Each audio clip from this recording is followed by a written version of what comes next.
સૌની વચ્ચે ઉપસ્થિત છે ત્યારે હું શક્તિસિંહજીને વિનંતી કરું કે આવો અને આજના કાર્યક્રમમાં ગુજરાત કોંગ્રેસના તમામ બબ્બર શેર જેમને રાહુલ ગાંધીજીએ કીધા છે આ તમામ બબ્બર શેરનું સ્વાગત કરો અને સ્વાગત પ્રવચન કરો। સૌ પ્રથમ હું શક્તિસિંહજીને વિનંતી કરું છું કે આદરણીય રાહુલ ગાંધીજીનું જે શિવજીની વાત છે એ શિવજીની મૂર્તિ દ્વારા રાહુલ ગાંધીજીનું શિવજીની મૂર્તિ અને સૂતરની આંટી દ્વારા સ્વાગત કરે। તમામ મિત્રોની વિનંતી કે પોતાના સ્થાન ઉપર જ્યાં ઉભા હોય ત્યાં તાત્કાલિક બેસી જાય। રાહુલ ગાંધીજીનું આદરણીય પ્રમુખ શ્રી શક્તિસિંહજી ગોહિલ મોમેન્ટો દ્વારા સ્વાગત કરી રહ્યા છે। ત્યારબાદ વિપક્ષના નેતા અમિતભાઈ ચાવડાને વિનંતી કરું કે તેઓ શાલ અને સૂતરની આંટી દ્વારા આપણા સૌના નેતા આદરણીય રાહુલ ગાંધીજીનું સ્વાગત કરે। ત્યારબાદ વિધાનસભા કોંગ્રેસ પક્ષના નેતા શૈલેષભાઈ પરમાર મોમેન્ટો દ્વારા રાહુલ ગાંધીજીનું સ્વાગત કરશે અને અમદાવાદ શહેર કોંગ્રેસ સમિતિના અધ્યક્ષ હિંમતસિંહ પટેલ પણ સૂતરની આંટી દ્વારા રાહુલ ગાંધીજીનું સ્વાગત કરશે।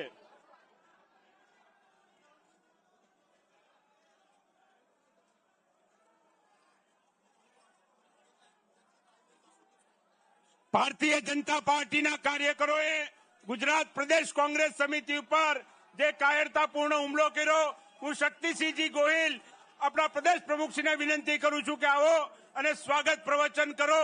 શૈલેષભાઈ પરમાર દ્વારા શિવ હિ સત્ય એના મોમેન્ટો દ્વારા રાહુલ ગાંધીજીનું સ્વાગત કરવામાં આવી રહ્યું છે। આ ગુજરાતની ગાંધી અને સરદારની ભૂમિ ઉપર રાહુલજીનું સ્વાગત છે।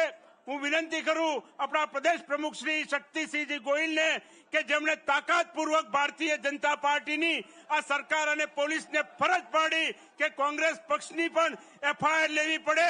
કોંગ્રેસ પક્ષના કાર્યકરો ઉપર જે અમાનવીય અત્યાચાર કરવામાં આવતો હતો તેની સામે તાકાતથી બોલવાવાળા આપણા પ્રદેશ પ્રમુખ શ્રી શક્તિસિંહ ગોહિલને હું વિનંતી કરું કે આવો અને રાહુલજીનું આ ગુજરાત પ્રદેશ કોંગ્રેસ સમિતિ ખાતે સ્વાગત કરો। એક વખત જરા જોરદાર મારા સાથે થઈ જાય રાહુલ ગાંધી। અરે બબ્બર શેર કે છે આપણને રાહુલ ગાંધીજી તો આપણો અવાજ તો જોરદાર જોઈએ ને। રાહુલ ગાંધી, રાહુલ ગાંધી। હું પ્રદેશ કોંગ્રેસ સમિતિ વતી કોંગ્રેસ પક્ષના આ પરિવારના એક એક સભ્યશ્રીઓ વતી જનનાયક આપણા નેતા શ્રી રાહુલ ગાંધીજીનું આ એ ભૂમિ જે મહાત્મા ગાંધીજી સરદાર વલ્લભભાઈ પટેલની જન્મભૂમિ અને જ્યાં જ્યોતિર્લિંગ આવેલું છે એવી આ ગુજરાતની ભૂમિ પર એક સાચા શિવભક્ત જનનાયક રાહુલ ગાંધીજીનું હૃદયપૂર્વક સ્વાગત કરું છું। આપણે સાંભળી હતી સ્પીચ જરા હાથ ઊંચો કરો તો પાર્લામેન્ટમાં કોણે કોણે આખી સ્પીચ સાંભળી હતી હાથ ઊંચો કરે જરા। આ સ્પીચ તમે સાંભળી આ આખી સ્પીચ તમે સાંભળી એમાં જેને લાગ્યું હોય કે આ સ્પીચના કારણે રાહુલ ગાંધીજીના હિન્દીઓનું ગૌરવ વધ્યું છે એ જરા બોલે કે રાહુલ ગાંધી જિંદાબાદ। આમાં થયું છે શું તમને ખબર છે? રાહુલ ગાંધીજીએ પાર્લામેન્ટમાં ભગવાન શિવ દેવોના દેવ મહાદેવના દર્શન કરાવી દીધા। શિવ પુરાણને સાચું હિન્દુત્વ સમજાવ્યું એટલે ભાજપિયાના પેટમાં અને એટલે શું કર્યું? ઓલી નાની વિડીયો કાપી જેમાં શું કહ્યું હતું રાહુલજીએ કે હિન્દુ ક્યારે હિંસક ના હોય। આ તમે પીઠ્ઠું બનીને બેઠેલા હિન્દુઓના ઠેકેદાર બનીને બેઠેલાઓ હિંસા ફેલાવીને હિન્દુને બદનામ કરો છો કહ્યું હતું ને। ભैया माइक की मजा नहीं है, क्या कर रहे हो आप? ત્યારે આપણે સૌએ કોંગ્રેસના કાર્યકર્તાની એ જવાબદારી છે। હું સલામ કરીશ કે જ્યારે કોંગ્રેસ કાર્યાલય પર હલ્લા બોલવાની વાત થઈ તો બહાદુર બહાદુર કાર્યકર્તાઓ અને નેતાઓ દિવાલ બનીને કોંગ્રેસની ઓફિસની સામે ઉભા રહ્યા અને સલામ કરું છું. આ એ બબ્બર શેર છે કોંગ્રેસના. ભાજપ વાળા હિંસા કરવા આવ્યા હતા, પણ એમને ખબર નથી કે આ એ વિચારધારા છે જે અંગ્રેજોની લાઠી ગોળીથી નહોતી ડરી, અને આ એ વિચારધારા મહાત્મા ગાંધીની આગેવાનીમાં લડી હતી. આજે આ જ વિચારધારા રાહુલ ગાંધીની આગેવાનીમાં લડી રહી છે. તો આ ગુજરાતમાં રાહુલ ગાંધીજીએ કહ્યું છે કે ગુજરાતની જનતા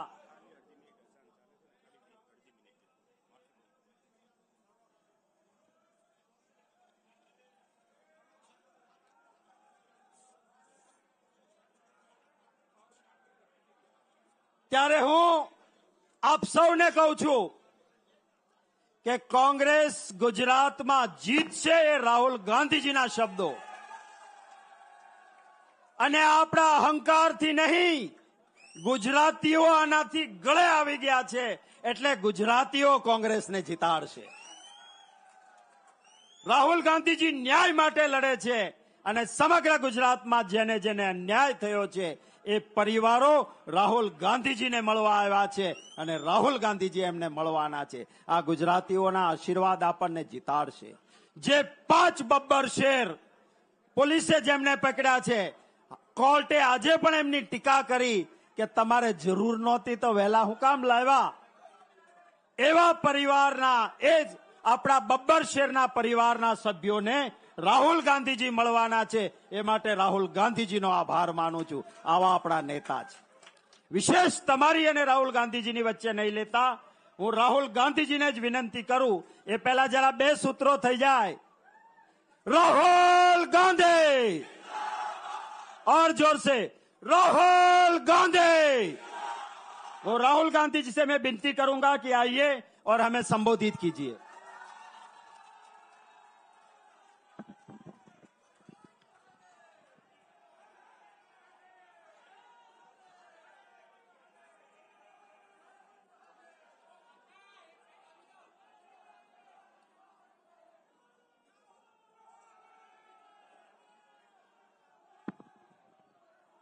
मुकुल वासनिक जी,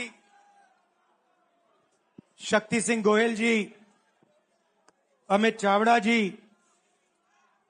दीपक बाबरिया जी, शैलेश परमार जी, जगदीश ठाकुर जी, सिद्धार्थ पटेल जी, आमी याग्निक जी, लालजी देसाई जी, हिम्मत सिंह पटेल जी, जिग्नेश मेवानी जी, इंद्र विजय जी, इमरान खेडावाला जी, ललित भाई, लाला भाई पटेल जी, मतलब हमारे सारे के सारे सीनियर नेता और हमारे प्यारे कार्यकर्ता, बब्बर शेर टाइगर, आप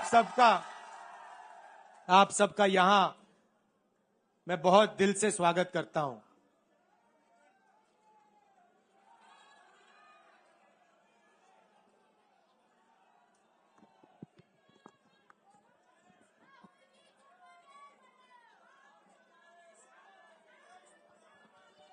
पार्लियामेंट हाउस में आपने देखा होगा कि अजीब सी बात है,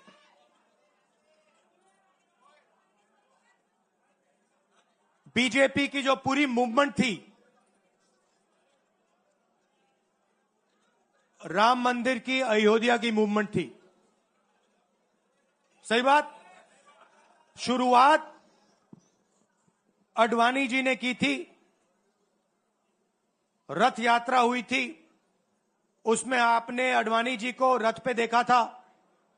कहा जाता है कि नरेंद्र मोदी जी ने उस यात्रा में अडवाणी जी की मदद की थी. इनकी शुरुआत वहां हुई. राइट, ठीक है. रथ यात्रा चली और पार्लियामेंट में मैं सोच रहा था कि उन्होंने राम मंदिर का इनॉग्रेशन किया और राम मंदिर के इनॉग्रेशन में अडानी जी दिख गए अंबानी जी दिख गए, मगर गरीब व्यक्ति वहां कोई नहीं दिखा। आपने देखा होगा, टीवी पे देखा आपने। अब उसका नतीजा बताता हूं। पार्लियामेंट में मैं यहां बैठता हूं, यहां पे अयोध्या के एमपी बैठते हैं। देखा आपने उनका चेहरा, इंडिया गठबंधन के हैं, है ना।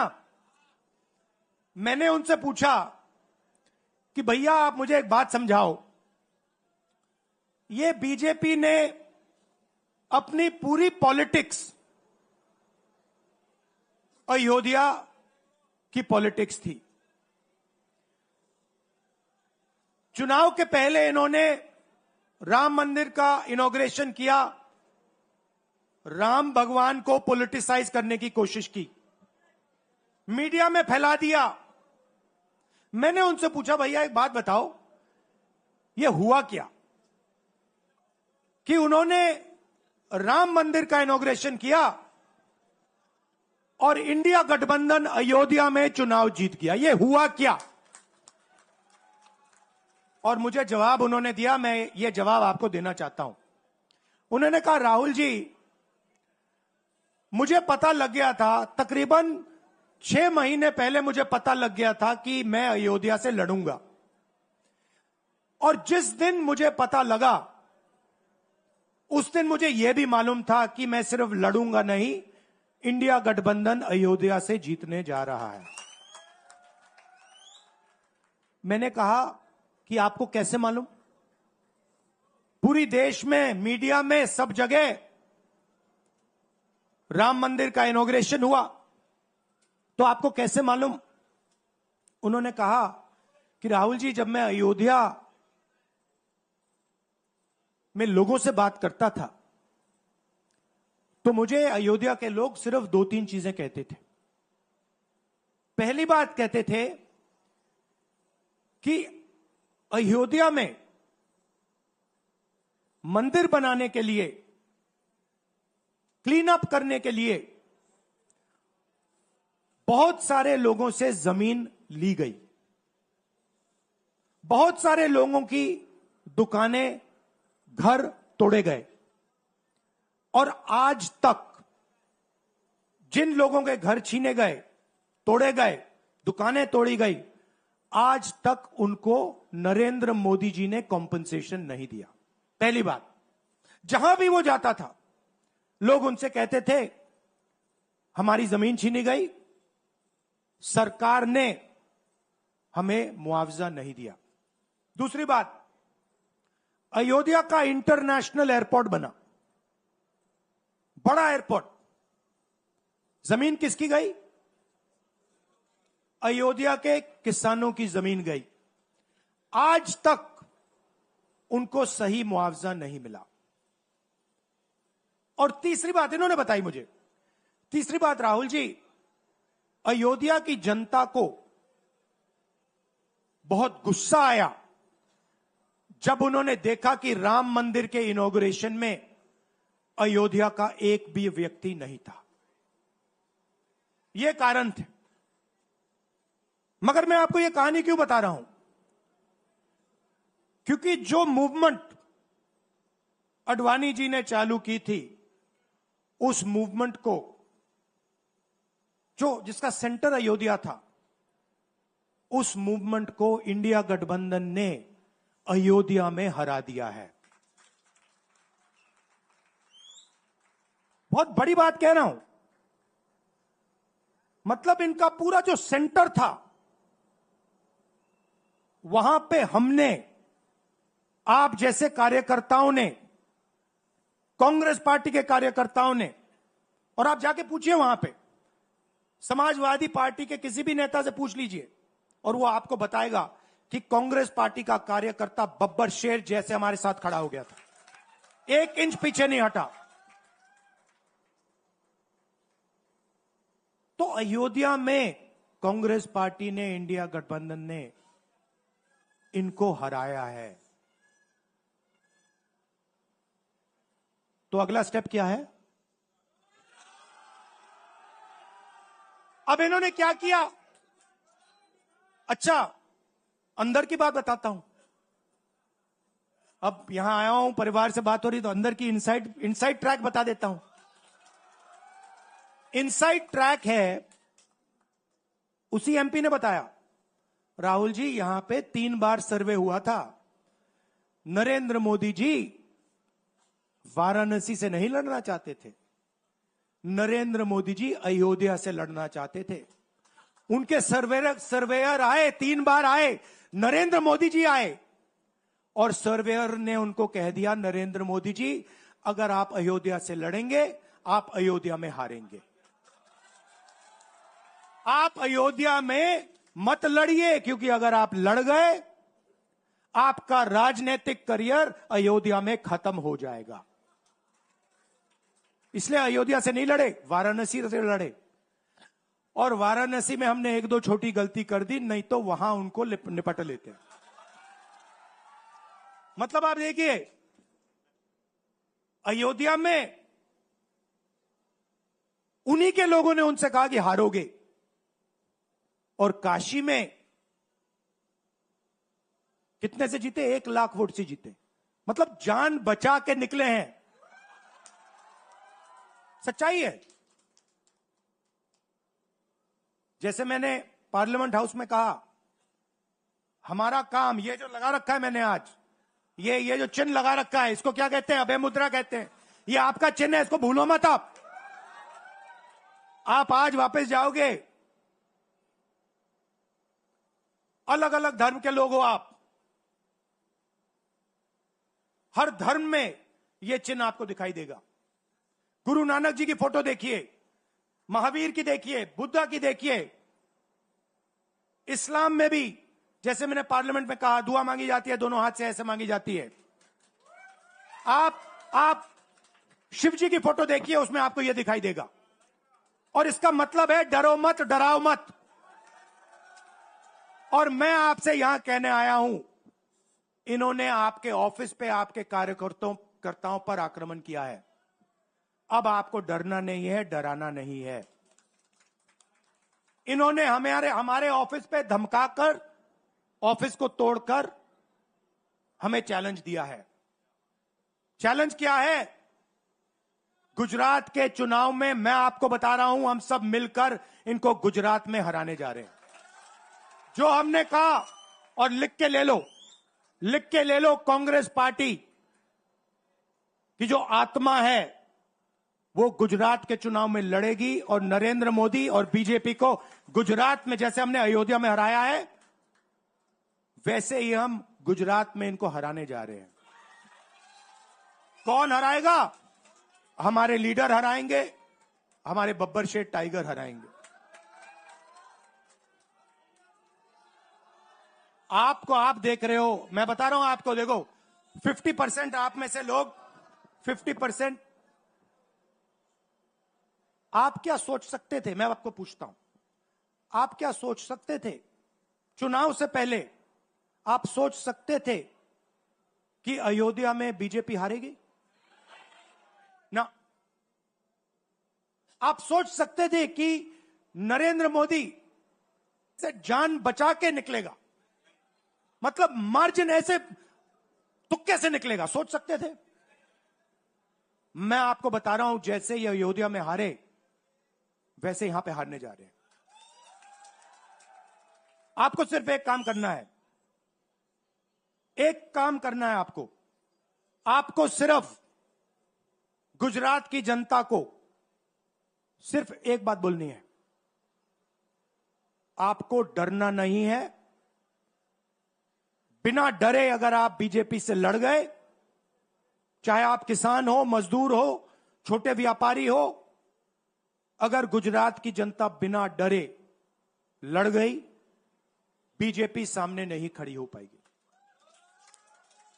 दूसरा उदाहरण देता हूं। आप कांग्रेस पार्टी को जानते हो? हमारी पार्टी में कोई डरता है? कैसे मालूम?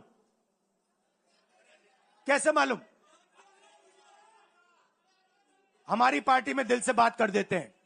बड़ा सा बड़ा हो, राहुल गांधी हो, हमारे पार्टी के लोग कहते हैं राहुल गांधी, मुझसे कहते हैं, मेरे कमरे में आके कहते हैं, राहुल जी ये जो आपने किया हमें अच्छा नहीं लगा। कहते हैं, मैं बता रहा हूं आपको, और मैं कहता हूं आपने सही बोला, इस बार मैंने ऐसे नहीं करना था, जो आप बोल रहे हो वैसे करना था। हम डरते नहीं है, ना हमारे कार्यकर्ता हमें बोलने से डरते हैं, ना हम अपनी कार्यकर्ता की बात सुनने से डरते हैं, ना हमारा कार्यकर्ता हमसे डरता है। अब देखिए, मैं आपको रियलिटी बता रहा हूं। बीजेपी में नरेंद्र मोदी बैठे हैं, उनकी पूरी टीम बैठी है उनके सामने। मैं आपको इंटरनल बात बता रहा हूं, उनमें से कोई नरेंद्र मोदी को नहीं चाहता, मगर कोई नहीं चाहता, मतलब पूरी लीडरशिप टीम देख लो आगे बैठी है। मैं बता रहा हूं आपको, अंदर की बात बता रहा हूं, इनसाइड ट्रैक दे रहा हूं, कोई नहीं चाहता, मगर दम नहीं है, डरते हैं।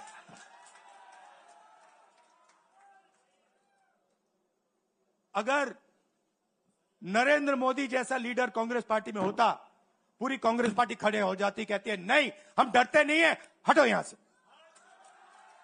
मगर उनकी पार्टी में दम ही नहीं है, उनके कार्यकर्ताओं में दम नहीं है। आप देखो ना, एक आदमी खड़ा है वहां पे, सबकी हवा निकल गई, मतलब कार्यकर्ताओं की हवा निकल गई, आरएसएस की हवा निकल गई, सारे लीडर्स की हवा निकल गई। सच बोल रहा हूं ना। और हमारे मतलब छोटा कार्यकर्ता होता है, टाइगर होता है, आता है कांग्रेस प्रेसिडेंट के सामने, आता है राहुल गांधी के सामने, आता है, कहता है भैया मेरे दिल में ये बात है, आपको ना लगे मैं तो बोल रहा हूं। तो ये है कांग्रेस पार्टी।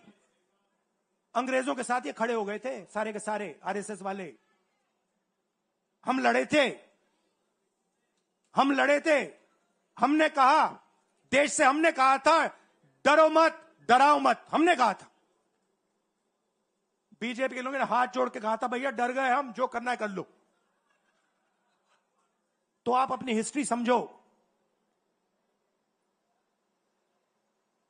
जो डर की भावना होती है ना, वो आप में नहीं है, उनमें है। और इसी के कारण मैं आपको बता रहा हूं, कांग्रेस पार्टी गुजरात में जीतेगी और गुजरात से ही नई कांग्रेस पार्टी बनेगी। क्योंकि कांग्रेस पार्टी, मैं गहरी बात बोल रहा हूं, मैं ऐसी आलतू फालतू बात नहीं करता हूं। देखिए, कांग्रेस पार्टी बनी कहां थी, मतलब हमारे जो सबसे बड़े नेता थे, जिन्होंने रास्ता दिखाया था। आप क्या सोचते हो, जब यहां अंग्रेज राज करते थे, क्या डर नहीं था? गुजरात के व्यक्ति ने कहा था, महात्मा गांधी ने देश को कहा कि देखो डरो मत, डराओ मत। और आग गुजरात से शुरू हुई थी। और आज अगर कांग्रेस पार्टी है, तो वो पार्टी, वो भावना, वो सोच गुजरात से शुरू हुई थी। इसीलिए जब इन्होंने हमारा ऑफिस तोड़ा, मैंने सोचा भैया मौका मिल गया, अब हम इनको सबक सिखाएंगे। जैसे इन्होंने हमारा ऑफिस तोड़ा, वैसे ही हम उनकी सरकार को तोड़ने जा रहे हैं। अच्छा, अब मैंने डरो मत की बात करी, मगर एक शिकायत भी है, यह भी नहीं है कि कांग्रेस पार्टी गुजरात में कमियां नहीं है, ये कहना पड़ेगा।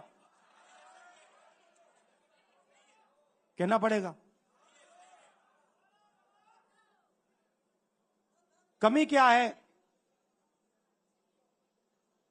एक कार्यकर्ता ने मुझे बहुत अच्छी तरह बताया, कांग्रेस पार्टी के कार्यकर्ता ने, राहुल जी, कहता है मुझे, राहुल जी ये कांग्रेस पार्टी में एक मुश्किल है, दो तरीके के घोड़े होते हैं, एक रेस का घोड़ा होता है, दूसरा शादी का घोड़ा होता है। ये आप कभी कभी कांग्रेस पार्टी क्या करती है, रेस के घोड़े को शादी में भेज देती है, और शादी के घोड़े को रेस में लगा देती है। तो उसने कहा ये आप बंद करा दीजिए, रेस के घोड़े को आप रेस दौड़ाइए और शादी के घोड़े को आप शादी में भेजिए। तो ये हमें गुजरात में करना है। जो रेस का घोड़ा है, जो तैयार है, दौड़ने के लिए तैयार है, उसको रेस में लगाना चाहिए। और जो हमारे शादी के घोड़े हैं, जो हैं वो हैं, उनको हमें शादी में बारात में नचा देना चाहिए। तो अब मेरा कहना है कि यह काम सीरियसली करना है। हम पिछले चुनाव में, आप भी जानते हो, मैं भी जानता हूं कि हम बीजेपी से पिछले चुनाव में नहीं लड़े थे, ठीक से नहीं लड़े थे। उससे पहले चुनाव में 2017 में हम 3 महीने कह लो, 4 महीने कह लो, 4 महीने 3 महीने हम लड़े और नतीजा आपने देखा। आपने देखा, गुजरात के सीनियर नेताओं ने मुझे बस में कहा, मैं बता रहा हूं आपको इनसाइड ट्रैक, मुझे बस में कहा कि राहुल जी, गुजरात में हमें 40 सीटें मिलेंगी। मैंने उनसे कहा 40 नहीं, हम चुनाव जीतने जा रहे हैं। और 16 सीट से हम चुनाव हारे। अब 3 साल है, 3 महीने में हम फिनिश लाइन तक पहुंच गए थे। 3 साल में हम फिनिश लाइन को मतलब उधर पीछे छोड़ के निकल जाएंगे। मैं आपको यहां कह रहा हूं कि आप लोग गुजरात में कितने साल बाद, 30 साल हो गए, 30 साल हो गए, मैं आपको बता रहा हूं, मानो ना मानो, आप में से 50% अभी मान रहे हैं और 50% कह रहे हैं नहीं भैया नहीं होगा। जो 50% मान रहे हैं, मैं आपसे बात कर रहा हूं, जो 50% मान रहे हैं, मैं आपसे बात कर रहा हूं, आप लड़ जाओ और ये बाकी 50% बैठे हैं, उनकी माइंड बदल दो, नैया पार हो जाएगी, सरकार बन जाएगी। और मैं आपसे कहना चाहता हूं कि एआईसीसी की टीम, राहुल गांधी, मेरी बहन, सारे के सारे सीनियर लीडर आपके साथ यहां खड़े होंगे, आपके साथ मिलकर इनकी सरकार को तोड़ेंगे। आपने बहुत सहा है, बहुत लाठियां खाई हैं, बहुत अपमान हुआ है आपका, गालियां खाई हैं आपने, अब बहुत हो गया। अब इनको हमें सबक सिखाना है और हम इनको हराने जा रहे हैं। और नफरत से नहीं, मोहब्बत से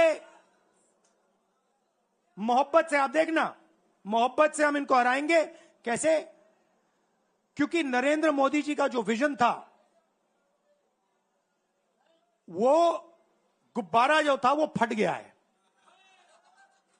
फटाक से वो फट गया है। आप सोचिए, पार्लियामेंट हाउस में नरेंद्र मोदी वहां बैठे, मैं यहां, और मैंने प्रधानमंत्री जी से उनके सामने कहा कि नरेंद्र मोदी जी, आप एक व्यक्ति भी नहीं कह सकता हूं, पता नहीं आप क्या हैं, क्योंकि आपने ही कहा कि मैं नॉन बायोलॉजिकल हूं, मैं बायोलॉजिकल नहीं हूं, और मेरा सीधा डायरेक्ट कनेक्शन है ईश्वर से। अरे भैया, आपका डायरेक्ट कनेक्शन है ईश्वर से, तो अयोध्या कैसे हार गए? कैसे हार गए? तो हमारे प्रधानमंत्री सोचते हैं कि बाकी सब लोग बायोलॉजिकल, गुजरात की जनता बायोलॉजिकल, गांधी जी बायोलॉजिकल, हिंदुस्तान के किसान मजदूर सब लोग बायोलॉजिकल, और Narendra Modi non biological. Speaker sir ने मुझे कहा ऐसे मत बोलिए। मैंने कहा मैं थोड़ी बोल रहा हूं, ये तो प्रधानमंत्री बोल रहे थे मैं तो उनकी बात कर रहा हूं। स्पीकर बिल्कुल चुप हो गए। बात तो सही है, बात तो सही है। ये राहुल गांधी के शब्द थोड़ी है, ये तो हिंदुस्तान के प्रधानमंत्री के शब्द हैं, नॉन बायोलॉजिकल।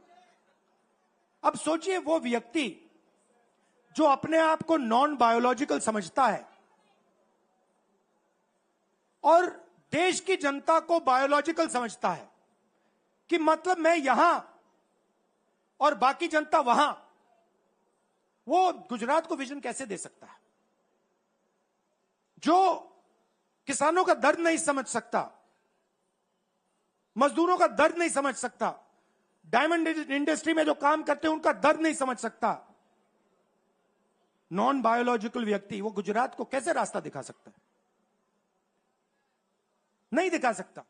तो अब आपका काम है गुजरात को विजन देना, गुजरात के युवाओं को, किसानों को, मजदूरों को, माताओं बहनों को विजन देना कि भैया हम आपके लिए ये करने जा रहे हैं। आपने हमारा मैनिफेस्टो देखा? हिला के रख दिया था बीजेपी को। आपने देखा? वैसा मैनिफेस्टो बनाना है गुजरात के लिए। गुजरात की जनता से मिलकर 1 लाख लोगों ने हमारा मैनिफेस्टो बनाया था। वैसे ही हम गुजरात में लाखों लोगों से पूछकर अपना मैनिफेस्टो बनाएंगे। गुजरात को विजन देंगे और फिर चुनाव पूरा दम लगा के लड़ेंगे और यहां इनकी जो सरकार है उसको तोड़ के हटप्परे कर देंगे।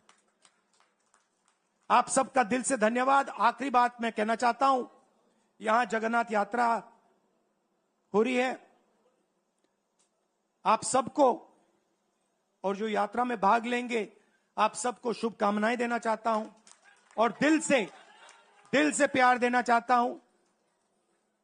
आप सबका दिल से धन्यवाद। नमस्कार, जय हिंद। अब है मुद्रा, डरो मत, डराओ मत। વિપક્ષના નેતા વિધાનસભા કોંગ્રેસ પક્ષના નેતા અમિતભાઈ ચાવડાને વિનંતી કરું કે તેઓ આવે અને આભાર વિધિ કરે। ગાંધી સરદારના ગુજરાતમાં ડરો નહીં ને ડરાઓ નહીં ના નારા સાથે કોંગ્રેસના જે કાર્ય, કોંગ્રેસની વિચારધારા સાથે આ ગુજરાતના લોકો માટે લડી રહ્યા છે, સંઘર્ષ કરી રહ્યા છે, એવા તમામ કાર્યકરોનો હોંસલો બુલંદ કરવા માટે ગુજરાતમાં અગ્નિકાંડ હોય, મોરબીના બ્રિજના પીડિતો હોય, સુરતના તક્ષશિલા કાંડના પીડિતો હોય, વડોદરાના મૃતકના પરિવારજનો હોય, એવા તમામ ગુજરાતમાં જેને અન્યાય થાય છે, જેની પર અત્યાચાર થાય છે, જેને ન્યાય માટે લડત લડે છે, એવા તમામ પરિવારોને સથવારો આપવા માટે એના લડતમાં કોંગ્રેસ એની સાથે છે એ વિશ્વાસ આપવા માટે કોંગ્રેસના કાર્યકરો ને આવનારા સમયમાં લડીશું ને જીતીશું એના માટે વિશ્વાસ સાથે એક તાકાત પૂરી પાડવા માટે જનનાયક રાહુલ ગાંધીજી આપણી વચ્ચે પધાર્યા છે ત્યારે આપણે સૌ ગુજરાતી વતી એમનો ખૂબ ખૂબ આભાર વ્યક્ત કરીએ છીએ। રાહુલજીને પણ આપણે વિશ્વાસ આપીએ છીએ કે તમે જે દેશની પાર્લામેન્ટમાં વિશ્વાસ અપાયો છે, કોંગ્રેસનો એક એક કાર્યકર, એક એક ગુજરાતી જે આવનારા સમયમાં ડરો મત ના નારા સાથે જે લડાઈ લડવાનો છે એની સાથે મક્કમતાથી કોંગ્રેસનો કાર્યકર પણ લડશે। ફરીથી આપણા સૌના તરફથી રાહુલજીનો ખૂબ ખૂબ આભાર માનીએ છીએ કે કોંગ્રેસના કાર્યકરોનો હોંસલો બુલંદ કરવા માટે અને ગુજરાતના લોકોના દુઃખમાં ભાગીદાર થવા માટે અને આવનારા સમયમાં લડત માટેનો એક એલાન કરવા માટે, હોંસલો આપવા માટે આપણી વચ્ચે આવ્યા છે ત્યારે આપણા સૌના તરફથી રાહુલજીનો ખૂબ ખૂબ આભાર, ધન્યવાદ।